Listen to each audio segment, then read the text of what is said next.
I am not saying that to say that trans women aren't women. I am just saying that those pussies that they got,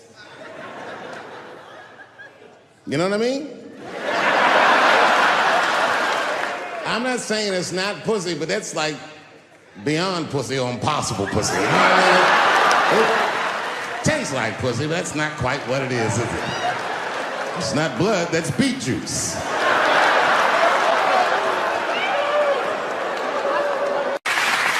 But I can't say the word faggot. And she said, because, David, you are not gay. I said, well, Renee, I'm not a nigger either.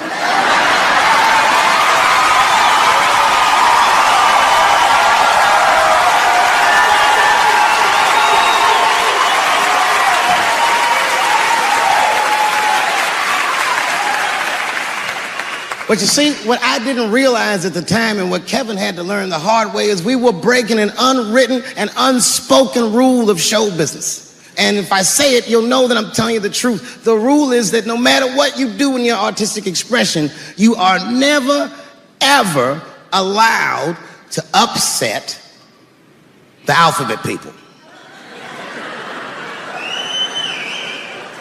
You know who I mean. Those people that took 20% of the alphabet for themselves. I'd say the letters, but I don't want to conjure their anger. It's too late now. I'm talking about them L's and them B's and them G's and the T's. People be surprised. I have friends, all kinds of letters. Everybody loves me and I love everybody. I got friends who are L's, I got friends who are B's, and I got friends who are G's. But the T's hate my fucking guts.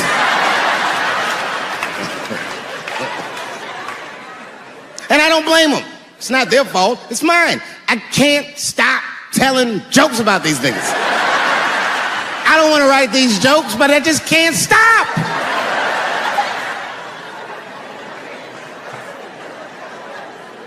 You know, you hear all those letters together all the time, LBGT, LBGT, and you think it's just one big movement. It's not.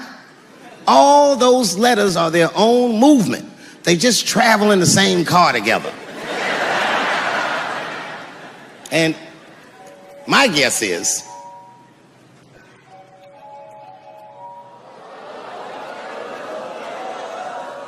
what is this, high school? This nigga probably got a babysitter or something. Go on and answer your phone, nigga. Just get that shit out of here. I'm in the middle of something important. Wouldn't it be funny if we made fun of him? He's like, and he went outside like, hello? Mama's dead. Oh no! Mama's dead.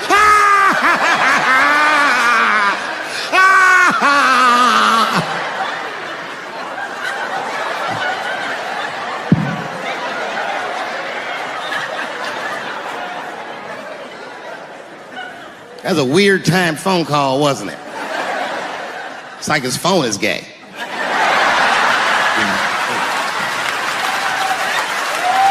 But motherfuckers are just taking it too far. I don't know why or how everybody got this goddamn sensitive. You know who hates me the most? The transgender community.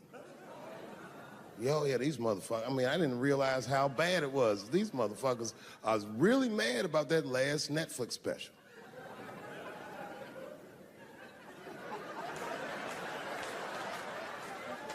It's tough, man. I don't know what to do about it because I like them.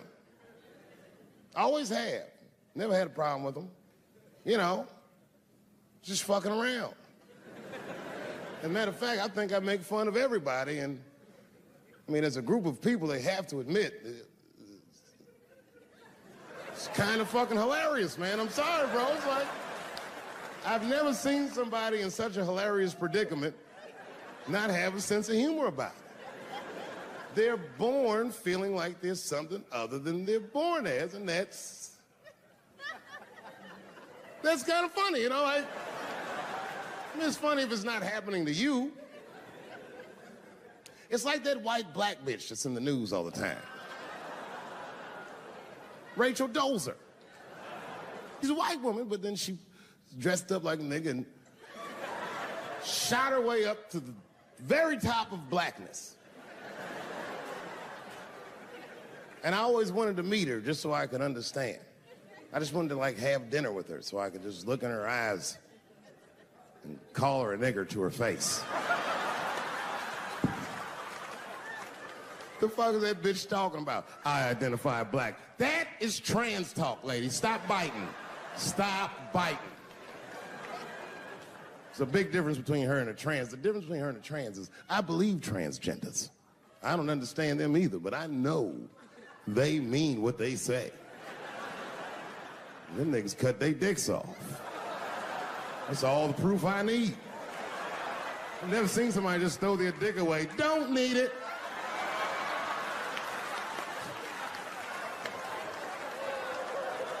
I don't understand, but I believe you and I support your decision, motherfucker. How far is Rachel willing to go? What is Rachel willing to do so that we blacks can believe that she believes she's actually one of us? Bitch, are you willing to put a lien on your house? Invest in a mixtape that probably won't work out?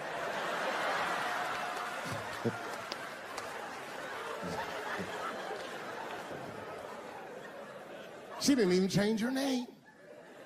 Didn't even change her name. Her name is Rachel. I can't believe in that name. If you want my support, you're gonna have to change your name to the blackest shit I've ever heard. But you're gonna have to change your name to Draymond Green. I don't know a blacker name than that. That shit is black on paper. If you type Draymond Green into Airbnb, that shit will log off automatically.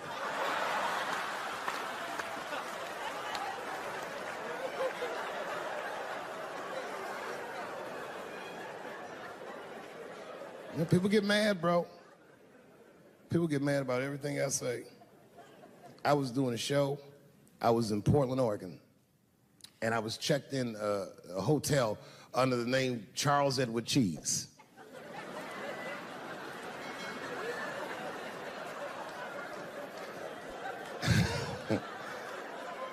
I came back, and there was a note. It was like a letter on my desk. It was addressed to Mr. Cheese.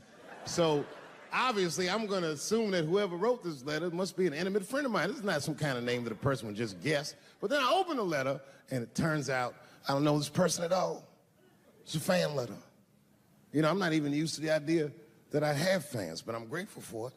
And even though I'm grateful for fans, I don't read those letters. Be nice if I did, but realistically, it's like, what am I, Santa Claus, nigga? I don't have time for this. Like, got shit I want to do. I'm trying to chill. Read all these dreams and wishes from strangers. But I read it. I'd already opened it. So I just read the whole letter. And you know what, man? Whoever wrote this letter truly loves me. I mean, they were really fucking nice in the letter. And then they described to me what it was like to come to the show, how excited they were, how much fun they were having. And then they said that when I got to my jokes about transgenders, that they were, quote, devastated. Because it turns out that whoever wrote the letter was transgender. Now, I'm going to be real for a second. You got to understand, I never feel bad about anything I say up here.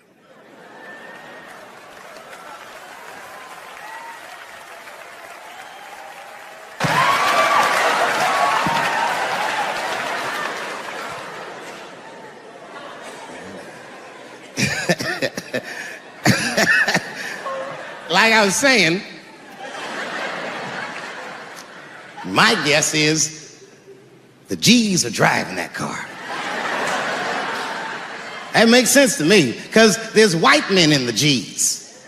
And these people are trying to get around discrimination and oppression. And you know how white dudes are. We know these roads. In fact, we built these roads. The rest of you buckle up. We'll get you to where you want to go. So the G's are just driving the car. course, next to the G's in the passenger seat is the L's. Everybody likes the L's, except for the G's. I don't know what that's about. I just know the G's don't like them that much. And the G's always say like little subliminal digs on them. It's unnecessary shit. It's not mean, but you know what I mean? They just be like, I wouldn't wear that. The only thing that breaks the tension between the L's and the G's are the B's in the back seat. That's right, there you go. Everybody scream out when you hear your letter.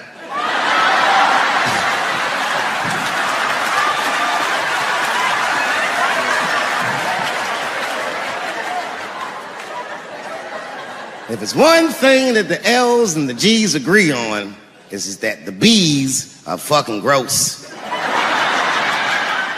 They seem greedy to the L's and the G's, you know what I mean? They're just sitting in the back seat like, yeah, man, I'll fuck anybody in this car. What's going on, man?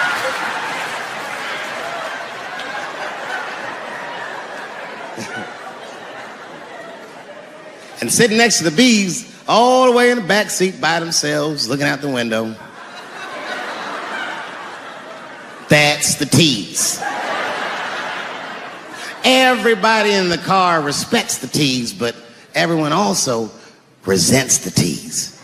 It's not the T's' fault, but everyone in the car just feels like the T's are making the trip take longer.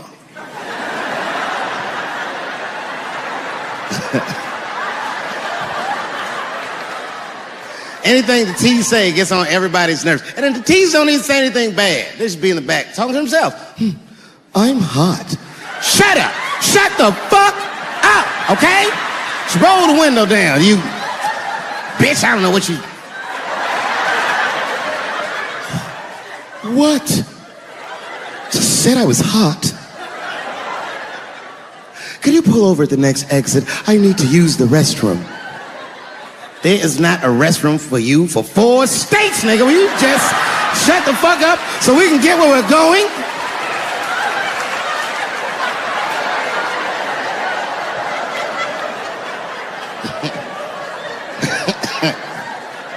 And just when that car can't get any more tense, the Q's are a hitchhiker that they pick up on the road.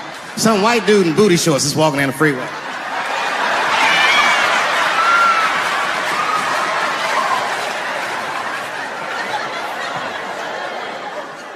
The G's see him. That guy might be one of us. Hey, are you okay? Need some help? And he come over there with them booty shorts leaning on the window. Hey, what's going on, fellas? Lady? Whatever pronoun makes you feel comfortable in the back.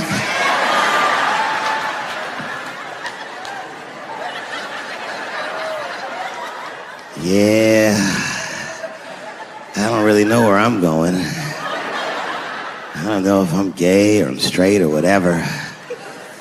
All I know for sure is that I really want to get in this car.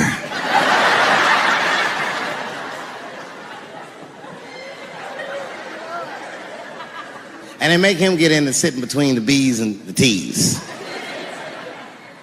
I feel bad for T's, but they're so confusing. And it's not all my fault. I feel like they need to take some responsibility for my jokes. Because I didn't come up with this idea on my own. This idea that a person can be born in the wrong body. But they have to admit, that's a fucking hilarious predicament. It's really fucking funny. If it happened to me, you'd laugh, wouldn't you? That wouldn't be funny if it happened to me? I think it would be. What if it did? What if I was Chinese, but born in this nigga body? That's not funny.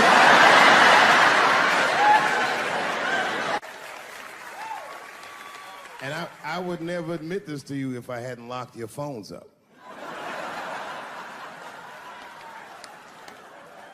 But it was the weirdest thing. Like when I read this letter, this shit made me feel bad. I didn't feel bad about what I said, you understand? I felt bad that I made somebody else feel bad.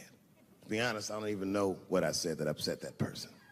I have so many transgender jokes.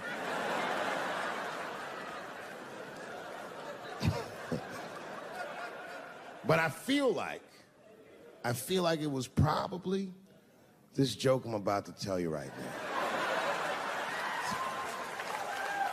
And it's not even that bad of a joke. It's a true joke. I mean, it's not true, but I had read in the paper that Caitlyn Jenner was contemplating posing nude in an upcoming issue of Sports Illustrated.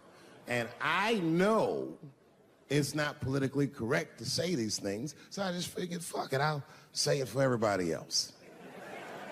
Yuck. Oh, sometimes I just want to read some stats. I don't know why you're gonna cram some man pussy in the middle of the sports page like this. I just didn't think that was the place for it. But I wasn't saying anything like Caitlyn Jenner's a bad person. I'm not mad at her for doing it. Not even mad at Sports Illustrated. If I'm mad at somebody, I'm probably just mad at myself. You understand? Because deep down, I know that I am not strong enough to not look at those pictures.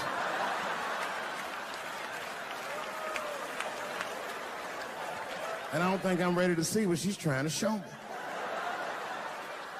So Caitlyn, goddamn it, if you go through with this thing, bitch, you better go hard or go home. I want you to go all the way. Hustler style. Do you know what hustler style means, miss? That means spread the lips.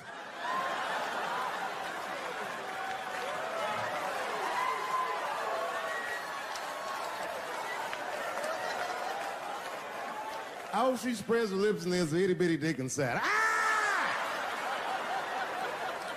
The show is behind the curtains.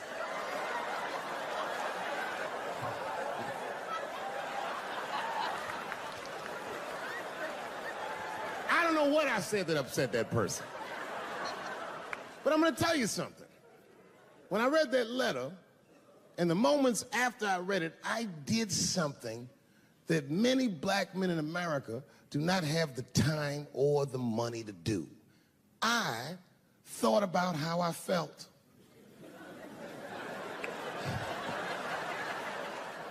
I asked myself a very basic question that I don't think I ever directly contemplated. I said, man, Dave, if you're writing all these jokes, do you have a problem with transgender people? And the answer is absolutely not. The fuck do you guys think I am? I don't understand all the choices that people make. But I do understand that life is hard and that those types of choices do not disqualify you from a life with dignity and happiness and safety in it.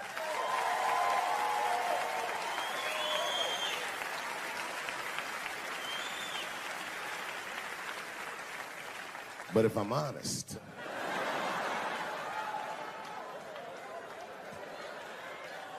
my problem has never been with transgender people. My problem is transgender people. I just feel like these things should not be discussed in front of the blacks. It's fucking insulting, all this talk about how these people feel inside. Since when has America given a fuck how any of us feel inside?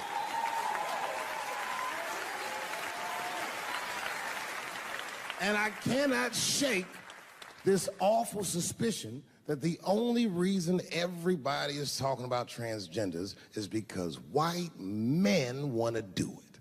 That's right. I just said that.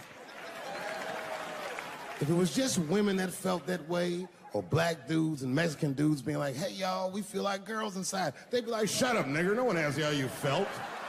Come on, everybody, we have strawberries to pick. It reeks of white privilege. You never asked yourself why it was easier for Bruce Jenner to change his gender than it was for Cassius Clay to change his fucking name?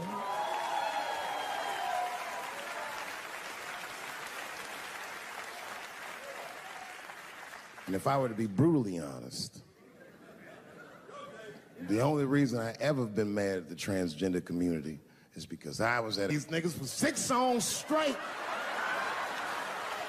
I had no idea. And then the lights came up and I saw them knuckles. I said, oh no! And everybody was laughing at me. Hi, world star. I said, why didn't you say anything? And then I heard that sultry voice. I didn't say anything, Dave Chappelle, because I was having a wonderful time. And I wasn't sure how you'd feel about it. I said, you knew how I'd feel. And she said, I'm going home. I don't want any trouble from you. I said, home, it's only 2 songs left. I mean, we might as well finish the night. And we ended up having breakfast together. Oh, grow up, that doesn't make me gay. I just titty fucked her. His titties are as real as any titties in LA. It's 2 o'clock in the morning, I was just borrowing a little friction from a stranger. Whoops. My wife's friend, Stuart, told me that. My wife has a lot of gay friends. Stuart's their leader. She has a lot of gay friends. And I don't like them. Not because they're gay, I'm just judging them on the merits of their character. They're just not nice dudes. They're rude house guests. They're sitting on my couch, giggling with my wife, eating my macaroons. And I come in, they act like the party's over. Hey, Stuart, what's going on? This guy talks to me the way a cat would speak if a cat could talk. Hi, David. He always must have some kind of gay political argument. The last one was about a petition in federal court to take the words husband and wife out of the law. I said, well, why would you want those words out the law? He said, because it discriminates against same-sex couples. I was like, niggas, please save me the semantics. Just trust me, take your chips and get the fuck out of the casino. You're about to crap out. Go outside, talk that over amongst yourselves, and whichever one of you is gayer, that's the wife. I've never seen somebody in an office so high with the most just basic fucking solutions. We should not let any more Muslims in the country till we can figure out what's going on. Did he just say, figure out what's going on? Who doesn't know how to do basic math? Let's count it out. There's been 17 mass shootings in the United States. 4 of them were done by Muslims. None of those 4 Muslims were from any of the 7 countries in your stupid ass original band. The other 13 shootings were done by the Tiki Torch whites. And you don't see me trying to ban white people from the show to keep the rest of the audience safe. It's a fucking terrible idea because it's mean and it's racist. And most importantly, if there were no white people here tonight, I might leave this bitch with $1,800. This man needs to realize that we all need each other. And that's why we will never, ever be able to beat China. Because everybody in America is racist and everybody in China is Chinese. This guy, R. Kelly, got another sex tape out now. This guy makes more sex tapes than he does music. He's like the DJ Khaled of sex tapes. Another one. Like, damn. The new one's so bad that they didn't even show it. 16 times the girl's age was mentioned. Isn't that crazy?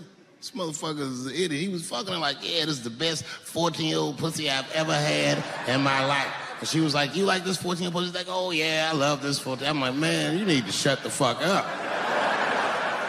You gotta give your lawyer something to work with.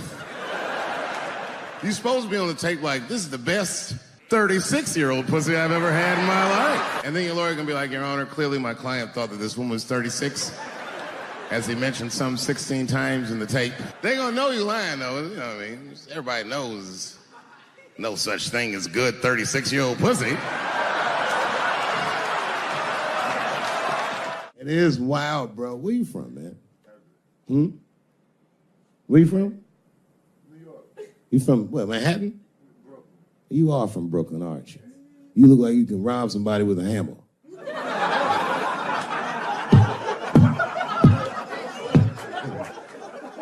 Brooklyn niggas rob you with shit they find around the house. I just got stabbed with a toothbrush. This nigga must be from Brooklyn. I'm fucking around. I think, okay, again, of all those letters, the T has the toughest road ahead. In fact, I think the T should stand for tough road ahead. They've got the longest mental gap to bridge. That's all I'm saying. Because, you know, whenever I see one of them T's on the street, I don't mind them, but I'll be like, man, I miss Bruce. I'm sorry, guys. I'm 42. I remember Bruce Jenner. Before the Kardashians, before all that, this motherfucker was a white American superhero. It was amazing. He was beating Africans at track and field. We'd never seen anything like it. He was on my cereal box growing up. You know how much of that cereal I ate, nigga? I didn't know he was gonna do that. I knew before you guys knew. I heard things on the street in Hollywood. You know, you just be out, see people. Hey, what's up, Kanye? Why the long face? Nigga, you'll see. I got 2 mother-in-laws now. There was a big dance coming up in the middle school. I was 12 years old. I said, Dad, can I go to the dance? He said, of course you can go to the dance. I want you to get out and meet some more kids. I said, great. It costs $3 to get in. And my dad said, ooh, sorry, son, I don't have it. I was like, what the fuck? You don't have $3? Well, then how are we alive, Dad? Dad said, if you want to go to the dance bad enough, I'll tell you what, there's some money in the change jar, get the money from there. I was 12 years old. That's what I did. I showed up to the dance early. There's a long line of kids waiting behind me while I'm at the door trying to count out 300 pennies to get inside. I will never forget this shit as long as I fucking live. Oh, man, you know, if you've been poor, you know what that feels like. You ashamed all the time. Feels like it's your fault. And all them kids was laughing, ha, ha, ha. Look how poor Dave Chappelle is. Like, when I think back at it, that's really the only time in my life that I ever thought to myself, I should kill everybody at school. No, this is what I mean. Okay, look, okay, you're an Asian dude. No, I say this with no disrespect, but we're all Americans, right? And we can agree that America has a huge body count all over the world, but nowhere more than Asia. Literally, if you look at history, recently, we have bombed the masculinity out of an entire continent. We dropped 2 atomic bombs on fucking Japan, and they've been drawing Hello Kitty and shit ever since. There's a lot of lady boys in the wake of our bombs, and I know these things because my wife is Asian. She's Filipino. All right, well, okay, so that explains it. Now you know why you see me at all those Filipino events. I'm not there picking up pussy, I'm dropping some off.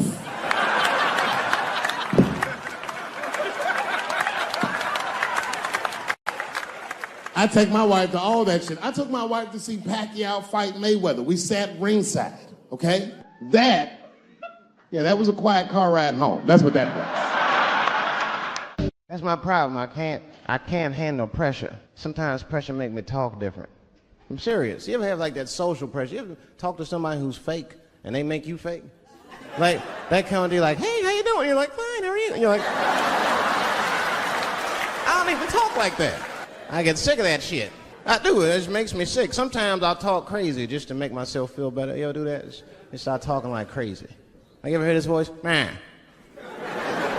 That's how bad guys used to talk in the 40s. In the old days. See, I talk like that. Not all the time, but if somebody put the pressure on me, fuck it, I gotta cut loose. Like the police pull me over, I'll talk crazy. Son, do you know why we pulled you over? Nah, because I'm black, see, that's right. Nah. It's not illegal to talk like that. How do they know I don't talk like that every day? Stop talking like that. Stop talking like white copper. Nah. I see my age in my children. I came home from the road. This is not long ago. I've been gone for, if you can picture, I was gone for weeks and weeks. And when I came back, nobody was home. Now, one person in my family thought that maybe I'd like to see them when I got back. Like, they knew when I was coming back, but they just weren't home. And that shit was a wake-up call. But an empty house, that's some cold shit. And I went into my oldest son's room. I was like, hello, hello. He was gone. And I'd never done this to him before, but for some reason I just did it. I just looked through his shit. Just to see who this motherfucker was becoming. And I found these notebooks and I started going through the notebooks and it was all this wonderful poetry in them. And then I looked through his drawers and I opened up his middle drawer and I found this rolling paper. And I looked down at them papers like, oh, that's where that poetry's coming from. I'm doing a show somewhere, and I'm on stage, and I was a little drunk, you know. I figured to be safe, because, you know, everybody's phones are locked up. And I went in on this kid. I was talking all kinds of shit. Now, I didn't know that there was a journalist in the audience. Took impeccable notes. He told everybody everything I said. He was even putting the jokes in the headline. The headline said, Dave Chappelle says he wants to smash a dollhouse over Juicy Smouye's head. And I thought for sure when I read that headline, I said, well, that's it for me. I'm canceled. Lucky for me, that very same day, the Chicago police caught the motherfucker actually did it. And hilariously, they were both Nigerian. Not only were they not white, they were very, very black. They were Nigerian, which is the funniest shit. The whole story is funny.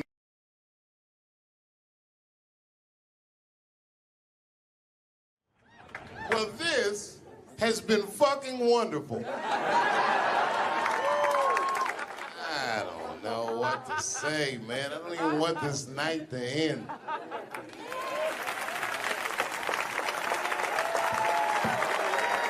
I promise you, whoever cares the most, I care at least as much as them.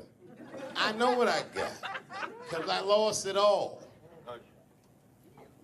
I gotta tell you something, and I don't talk about it often. Have you ever worked all your life for something and have it not work out? That happened to me. It was tough. Think about it. I was gone for 12 years. It's not a little bit of time. It was hell. I watched other niggas that I knew become very famous. I watched the world go on without me. I mourned the loss of it. And after a while, I didn't care. Coming back was terrifying. I understand what I am. I really do, more than anybody. Like when they write about me in history, I'll be dead reading it like, yeah, I knew they'd say that. They say that a person can't dream of a face they've never seen. Can't believe that's true, but it's probably true. Boy, I got a long bank of faces. 32 years, I could close my eyes, I could think of any night. There's so many faces. Every night, most nights, they're all looking up, smiling. You have no idea what the world looks like from that. All different races, all different colors, all different kind of beliefs, just looking at me, smiling for 32 years, night after night.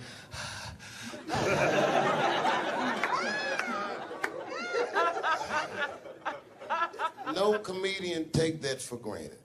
I swear to God, this might be the noblest of professions. Robin Williams had a bar that I loved. He said, comedy is the only job you can have where you can use everything you know. And that's true. You can use more than you know. If you use what you think, use it. Don't be afraid. Don't let these bitch-ass niggas button your lip. Say it anyway.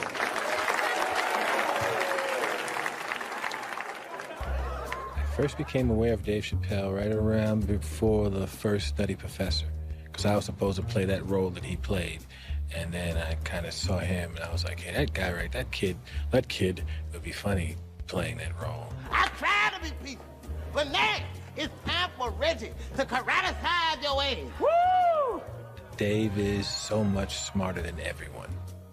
Like, Dave is one of the most, maybe the most intellectual comedian ever. It took us 400 years to figure out as a people that white people's weakness the whole time was kneeling during their national anthem. That's a brittle spirit.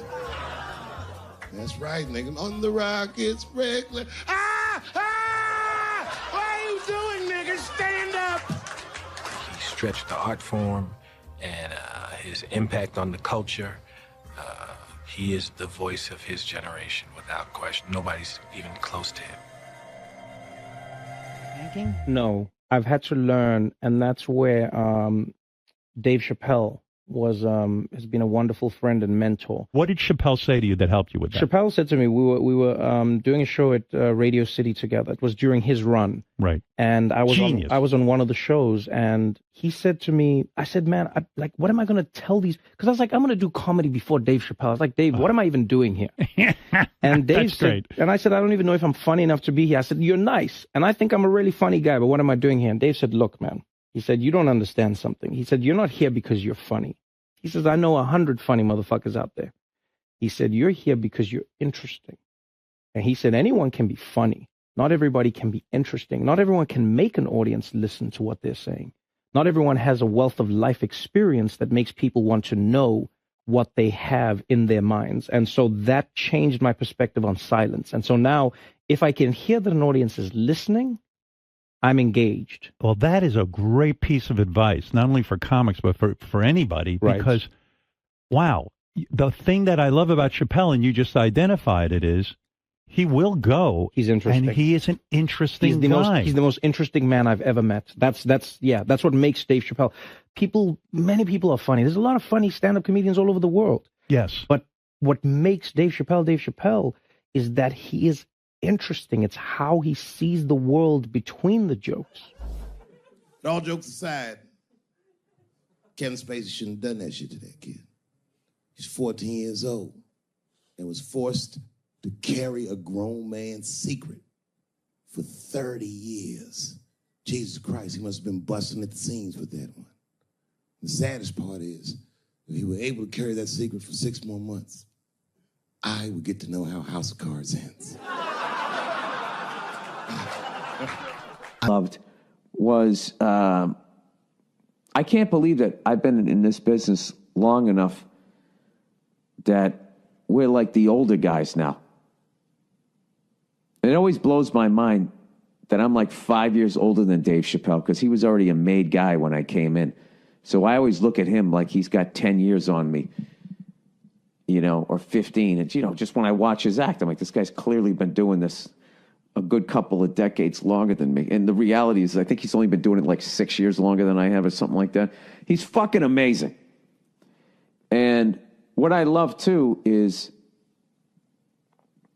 just he's that same,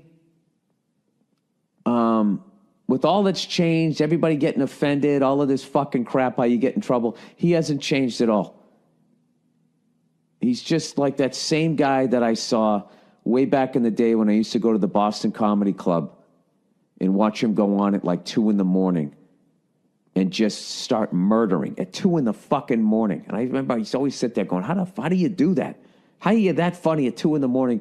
in front of a crowd that gave up on the show like an hour ago, and they're tired and they just want to go home? That second he steps on stage, boom, he just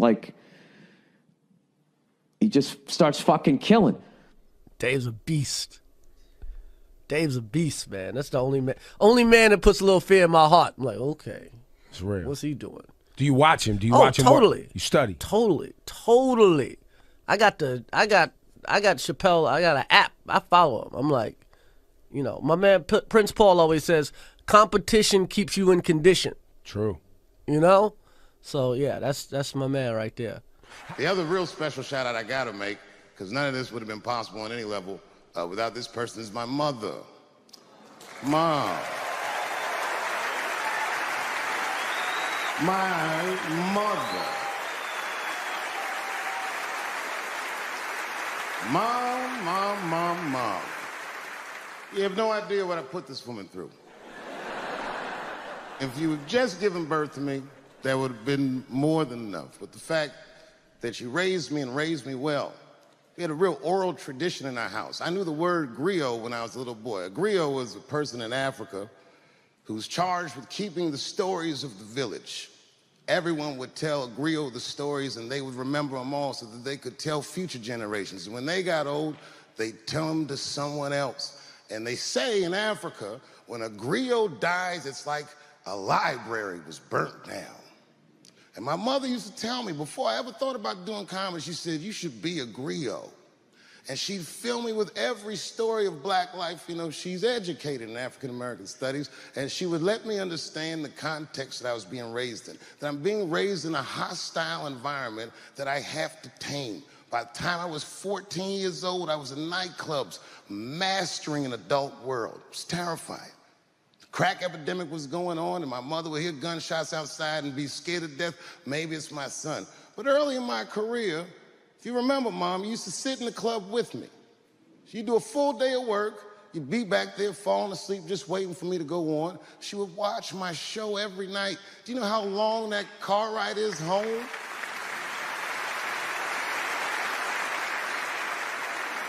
How many of you have ever heard your mother say, pussy jokes were a little too much tonight, son?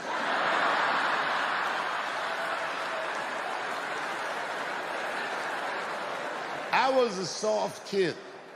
I was sensitive, I'd cry easy, and I would be scared to fist fight. And my mother used to tell me this thing, I don't even know if you remember, but you said this to me more than once. You said, son, sometimes you have to be a lion so you can be the lamb you really are. I talk this shit like a lion. I'm not afraid of any of you. When it comes word to word, I will gab with the best of them, just so I can chill and be me. And that's why I love my art form, because I understand every practitioner of it. Whether I agree with them or not, I know where they're coming from. They want to be heard. They got something to say. There's something they notice. They just want to be understood. Love this genre. It saved my life.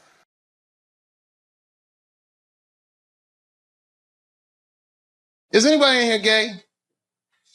Get her! No, it's good. I'm totally joking. This is New York. Are you gay for real? Okay, so you know the gay marriage is illegal, right? Why do you think that that's illegal? People suck. I don't know. I don't have a good answer for that. Do you even care about marriage? Yeah, I want to get married. Eventually. It's really To a girl or a guy? girl. Just checking.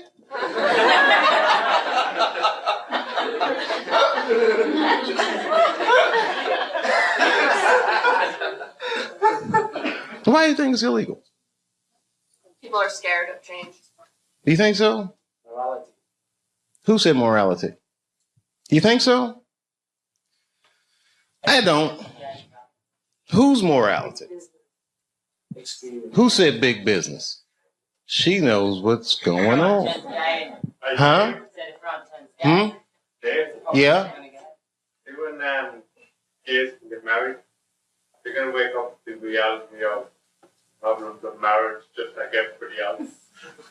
And that's all good and well. You see, here's the thing. No matter what your morality is, it's still a secular society. So even if gay marriage is against my own personal beliefs, I can't necessarily believe a government that would say we don't want to do that for moral purposes. Not while you fucking bombing Iraq like that, or sending motherfuckers to Afghanistan like that. I mean, you can't be hitting me with all this dubious ass morality. They say morality because that's what their constituents need to hear, and because they think that's what their constituents want to hear. But honestly, Bill Clinton said 90% of the shit that people talk about has nothing to do with what the actual job of the president is about. You think the president be sitting around, what time is it, 10 o'clock? Oh, we got that gay meeting. Hey, guys, what are we going to do about that? I mean, they don't give a fuck about it. No, who actually is going to give a fuck? Big business. And I have a whole belief system about that you just don't want to know about.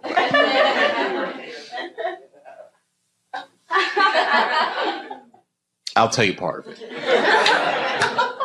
All right, it's a tiered, listen, marriage laws are fucked up in America. I don't think that the government should have that much say in actually how people devise a marriage, because a marriage, right, devoid of any kind of religious belief or emotion like love is a business contract, period and simple. And tons of people in Washington or legislative bodies, even guys like Elliot Spitzer that have wives or fuck prostitutes, live in loveless marriages.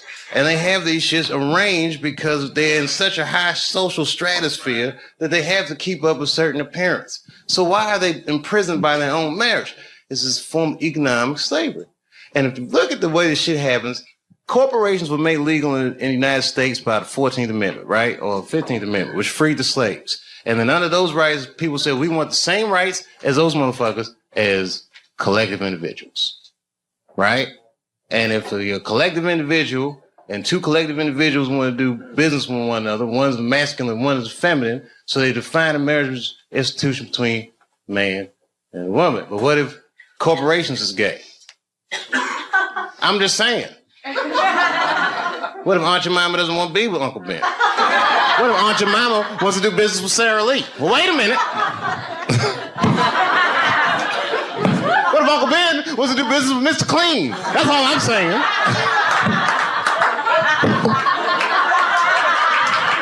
Guys, wait a minute. That's a little gay.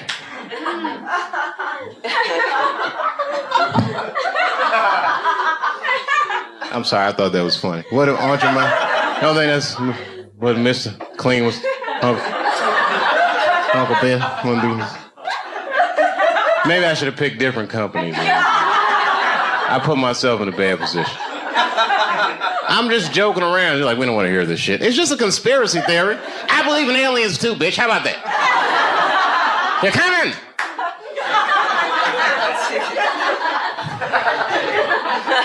The aliens, they're here.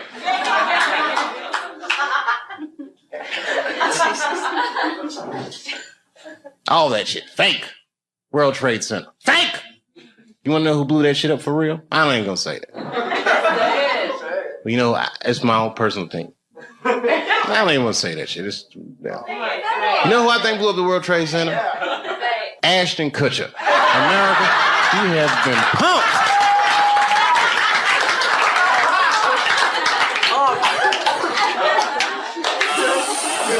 Fake.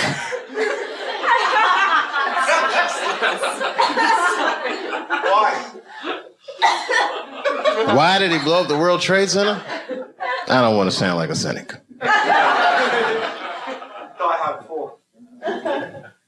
Shit was crazy. I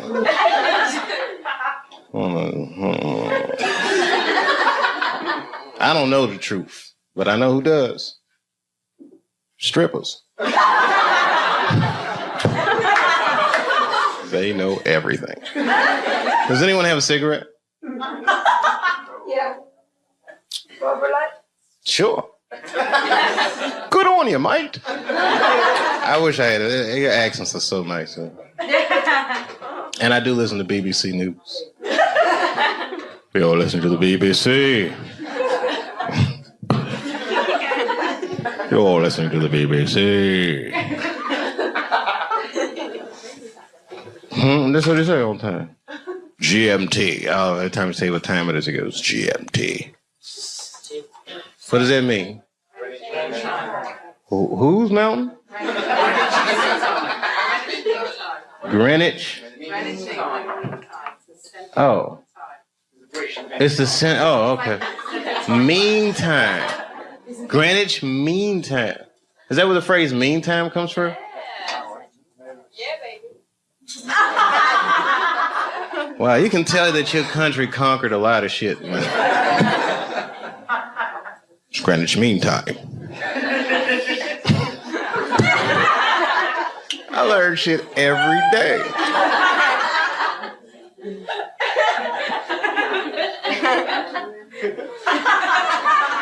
It's Greenwich Mean Time. Have you ever heard that before?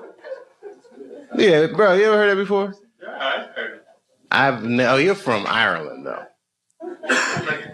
Hang on down the middle of London, very much. Greenwich Mean Time? What's so mean about it? It's a time. Oh, okay. Like 0 degrees. Okay. You ever seen a guy's mind stretch? I might buy for it. Like in the 24 hours, like 00, like, you know. Oh, I don't do that 24-hour clock shit. I hate that shit. It's 1500 o'clock. 1500. What do you got moved here, right? Like to easy, make life easy. Got the blocks. No, I don't like that shit. That's when it's good to have them strippers around. Strippers are like the Google of the streets.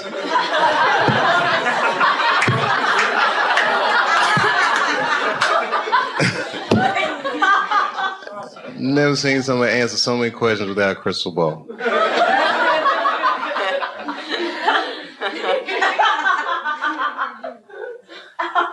It's true. It's amazing. Skill sets.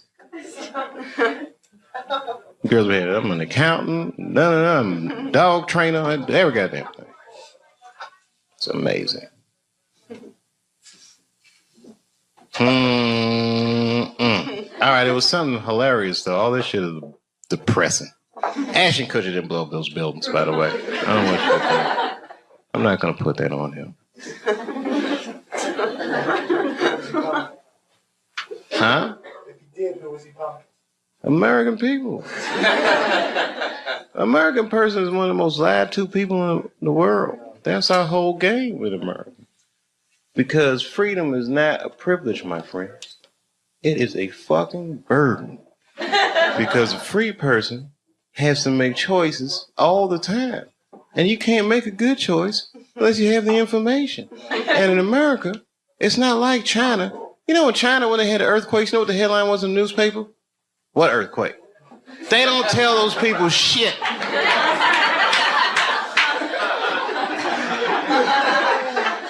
In America, they'll tell you every goddamn thing. And then they don't prioritize the information. You gotta figure all that shit out for yourself. That's right. The war will be breaking out and you'll be like, did Michael Jackson fuck them kids?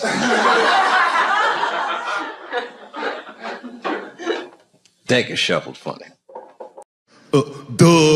Hey, if you do anything wrong in your life, and I find out about it, I'm going to try to take everything away from you. And I don't care when I find out. Could be today, tomorrow, 15, 20 years from now. If I find out, you're fucking finished. Who's that? That's you. That's what the audience sounds like to me. That's why I don't be coming out doing comedy all the time, because y'all niggas is the worst motherfuckers I've ever tried to entertain in my fucking life. Are you surprised though by the criticism that's come your way? No, and I don't mind that people get upset. Some of this criticism, like, is helpful. Like, I get educated by it. I don't necessarily agree with all of it, but I learn about a lot of things. You know, just from my... I swear to God, this might be the noblest of professions. Robin Williams had a bar that I loved. He said comedy is the only job you can have where you can use everything you know. And that's true. You can use more than you know. You can use what you think. Use it. Don't be afraid. Don't let these bitch-ass niggas button your lip. Say it anyway. It took us 400 years to figure out as a people that white people's weakness the whole time was kneeling during their national anthem. That's a brittle spirit. That's right, nigga. On the rock, it's regular. Ah! Ah! What are you doing, nigga? Stand up! Comedy. Bad things happen to someone else. That's not necessarily funny. Look at it this way. I grew up in the crack epidemic. I tell jokes about it. I grew up in the crack epidemic, and now there's an opioid epidemic. Are they treating the opioid epidemic the way that they treated the crack epidemic? No, this is a national health emergency. When we were coming up, we were policed by the National Guard, addicts were criminals. Now they understand addicts are sick people. And maybe it's because the demographic of the opioid epidemic is not the same demographic of the crack epidemic. Racially. I mean, you're talking about race. Right, so now that your community is getting destroyed, it's a whole nother ball game. And then it's a huge window of empathy. Oh my God, we can see each other. We both went through similar pain.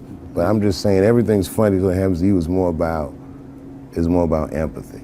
That you there but for the grace. You guys gotta remember, I'm not saying it to be mean. I'm saying it because it's funny. And everything's funny till it happens to you. I'm not afraid of other people's freedom of expression. I don't use it as a weapon. It just makes me feel better. And I'm sorry if I hurt anybody, et cetera, yada, yada, yada. Everything I'm supposed to. But there's a more important reason that I would stop doing comedy right now. And this reason is the real reason that's been percolating, and it really is the crowd, not you. I'm talking about the crowd on the big stage. It's too hard to entertain a country whose ears are so brittle. Motherfuckers are so sensitive, the whole country is turned into bitch-ass niggas.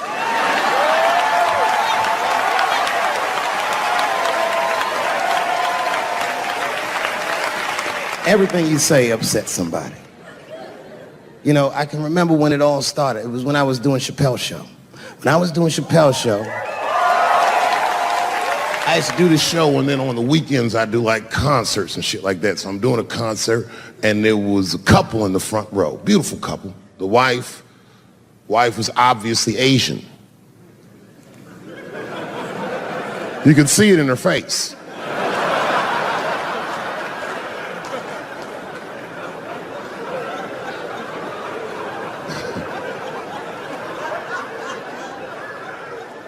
The husband, this motherfucker was mysterious, to say the least. Couldn't quite pinpoint where he was from. Caramel-colored fella, very nice hair, but he could have been from anywhere. Bangladesh, Mexico. I can't guess with a nigga like this. All I knew for sure about this guy is that his wife was a bitch. I could see that in her face, too. No, he was laughing and having a good time, and she was scowling at me at a goddamn comedy show. I couldn't figure it out. And then I realized at some point that she was pregnant, and I was smoking on stage. I said, oh my God, that's probably why she's mad. So I started to put my cigarette out, but then she hit me with one of them fake non-smoker calls. So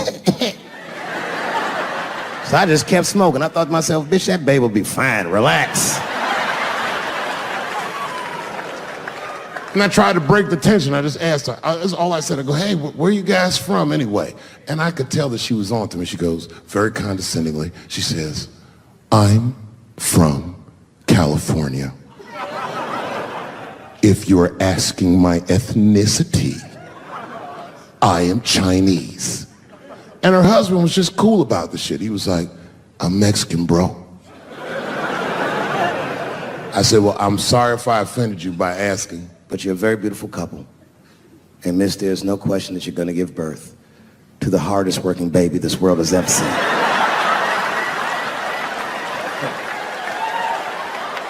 That's not a bad joke. She got very upset. She got up to leave immediately. But she didn't just leave. She had to take one last dig at me on the way out. I will never buy one of your fucking DVDs again, Dave Chappelle. I said, ma'am, with all due respect, Chinese people don't buy DVDs.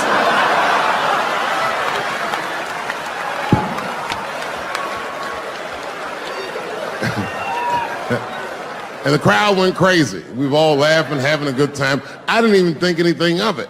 And then just 3 days later, this lady sends a fucking letter to my promoter telling him not to book me for shows anymore because I was, quote, racist, and I'm quoting her, insensitive to the nature of my interracial marriage. I was like, word, bitch, I was.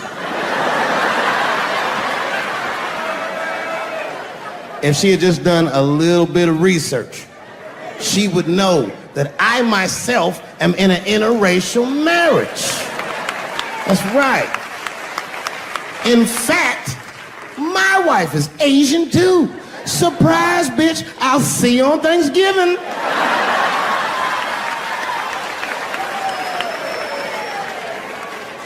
But my wife's not Chinese. She's Filipino. That's right. And our kids are Puerto Rican somehow, so there you go. But I don't give a fuck about interracial marriage. In fact, you know what? My mother is half white. A lot of people don't know that. Well, all right, you were a little too excited, but okay.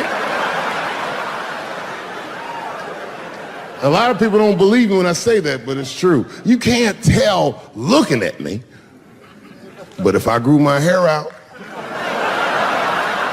you would think you was at a fucking Cat Williams concert. My shit is beautiful. But motherfuckers are just taking it too far. I don't know why or how everybody got this goddamn sensitive. You know who hates me the most? The transgender community.